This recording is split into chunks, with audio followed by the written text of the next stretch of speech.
defender a nossa soberania e segurança, inclusive contra países, incluindo países que tiraram vantagem de governos anteriores dos Estados Unidos por décadas, incluindo os mais governos, incluindo o mais corrupto e incompetente. O Brasil agora tem tarifas imensas em resposta aos esforços para interferir nos direitos e liberdades de cidadãos americanos e outros com censura, repressão, uso do sistema judicial como arma, corrupção e o uso de críticas da política como alvos.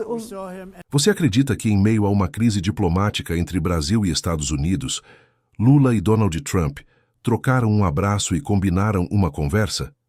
Pois é. Foi exatamente isso que aconteceu nos bastidores da ONU, em Nova York. E olha, esse episódio já está dando o que falar. Durante a Assembleia Geral da ONU, um encontro rápido e nada programado entre Lula e Trump pegou todo mundo de surpresa. Segundo o Planalto, foi o próprio Trump quem se aproximou, sugeriu uma conversa mais aprofundada para a próxima semana e, de imediato, Lula aceitou. O detalhe: esse momento durou apenas 20 a 30 segundos, mas foi o suficiente para Trump descrevê-lo como um encontro de química excelente. Trump chegou até a dizer em público: "Eu gosto dele e ele gosta de mim.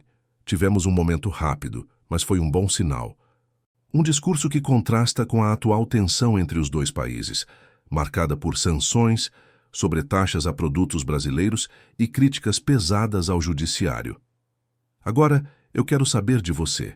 Será que esse abraço representa apenas uma jogada diplomática de conveniência ou pode de fato abrir caminho para uma reaproximação entre Brasil e EUA? Deixa nos comentários a sua opinião, porque isso pode mexer diretamente com os rumos da política externa e também com a economia brasileira. E já te adianto, nesse vídeo, vamos mergulhar em tudo o que aconteceu, analisar o peso desse gesto e entender se Lula tem mais a ganhar ou a perder com esse possível diálogo com Trump. Então fica até o fim, porque tem muita coisa boa para a gente destrinchar juntos. Se no discurso público Trump falou em química excelente, nos bastidores a reação foi bem diferente.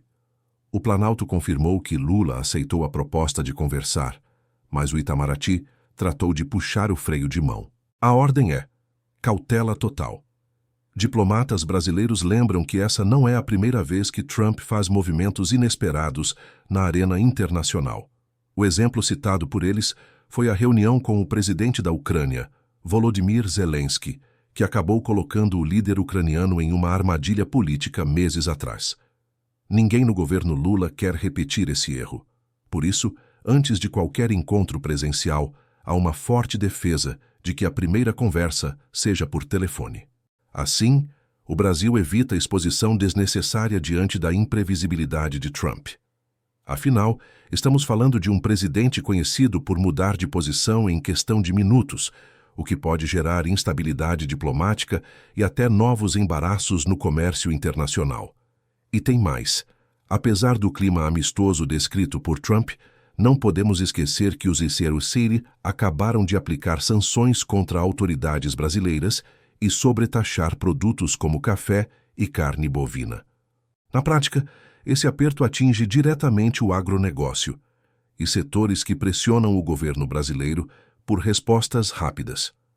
Agora eu pergunto para você, na sua opinião, Lula deve apostar nesse canal de diálogo com Trump para aliviar a pressão econômica ou deveria adotar uma postura mais firme diante das sanções americanas? Comenta aqui embaixo, porque a gente sabe que esse é um daqueles temas que divide opiniões e pode influenciar diretamente o bolso dos brasileiros. Se por um lado há cautela na diplomacia, por outro, quem não tem paciência nenhuma é o mercado. O setor produtivo, principalmente o agronegócio, está com os nervos à flor da pele. As tarifas impostas por Trump atingem diretamente exportações de café, carne bovina e outros produtos brasileiros que têm os QSUA como destino estratégico. Para você ter uma ideia, empresários e representantes do agronegócio pressionam o governo a buscar imediatamente um diálogo mais profundo com os americanos. A lógica é simples. Se as sanções permanecerem, o Brasil perde competitividade e vê concorrentes ganhando espaço. E em um setor que movimenta bilhões, cada semana conta. Mas o encontro entre Lula e Trump não é visto como uma carta mágica para resolver tudo. Analistas lembram que Trump já se mostrou contrário ao que ele chama de protecionismo brasileiro e deve usar a reunião para cobrar contrapartidas, como a redução de tarifas sobre o etanol americano. Ou seja, há o risco de o Brasil acabar cedendo em pontos importantes só para aliviar o sufoco imediato. Enquanto isso, o mercado financeiro reagiu com otimismo ao simples sinal de diálogo. O Ibovespa bateu recorde, fechando na casa dos 146 mil pontos, com picos inéditos durante a sessão. Foi como se os investidores dissessem: ok, não temos solução ainda, mas se tem conversa, tem esperança. Agora eu quero ouvir de você. O Brasil deve ceder em pontos comerciais para tentar pacificar a relação com os E6 NEWA, ou é hora de bater o pé e mostrar que não aceita pressão?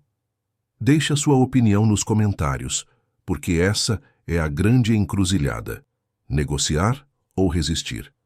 Agora vamos além da economia e olhar para o tabuleiro político. Esse possível encontro entre Lula e Trump tem um peso que vai muito além de tarifas e comércio. Estamos falando de dois líderes com trajetórias e estilos completamente diferentes, que se encontram em um momento de tensão internacional. De um lado, Lula busca reafirmar o Brasil como um ator global respeitado, defensor do multilateralismo e das instituições internacionais como a ONU.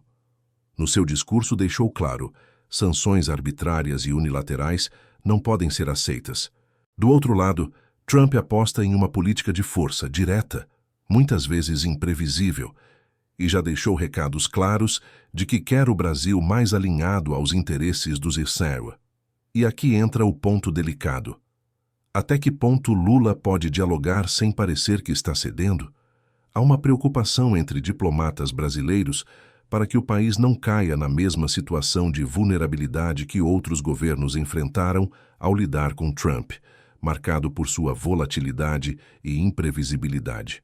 Além disso, o impacto político interno é inevitável. Uma reunião com Trump em plena crise diplomática pode ser vista pela oposição como um sinal de fraqueza, enquanto os aliados vão tentar pintar Lula como um estadista capaz de dialogar até com adversários mais duros. Ou seja, politicamente esse encontro pode gerar tanto dividendos quanto críticas. E eu quero saber de você. Na sua visão, Lula está certo em aceitar a conversa com Trump, mesmo em um momento de tanta tensão? Ou seria melhor manter distância e evitar abrir espaço para cobranças americanas? Comenta aí, porque esse é um daqueles temas que divide opiniões. Chegamos ao ponto crucial. O que pode acontecer depois desse encontro entre Lula e Trump? Se a conversa realmente sair do papel, os cenários são variados. Um possível resultado positivo seria a suspensão, ainda que temporária, das sanções contra o Brasil, especialmente no setor do agronegócio, que pressiona fortemente por soluções.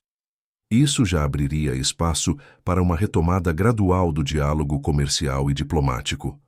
Por outro lado, também existe o risco de que Trump use esse encontro para pressionar Lula a se alinhar mais com os interesses americanos. Isso poderia incluir temas polêmicos como tarifas, petróleo, tecnologia ou até mesmo questões geopolíticas mais amplas. Nesse caso, o Brasil poderia sair do encontro com mais cobranças do que soluções. Internamente, o impacto é enorme. Lula pode sair fortalecido como líder que busca diálogo até com adversários duros, mas também pode ser atacado pela oposição, que certamente tentará interpretar a reunião como uma fraqueza ou concessão ao governo americano. E aí fica a grande pergunta para vocês.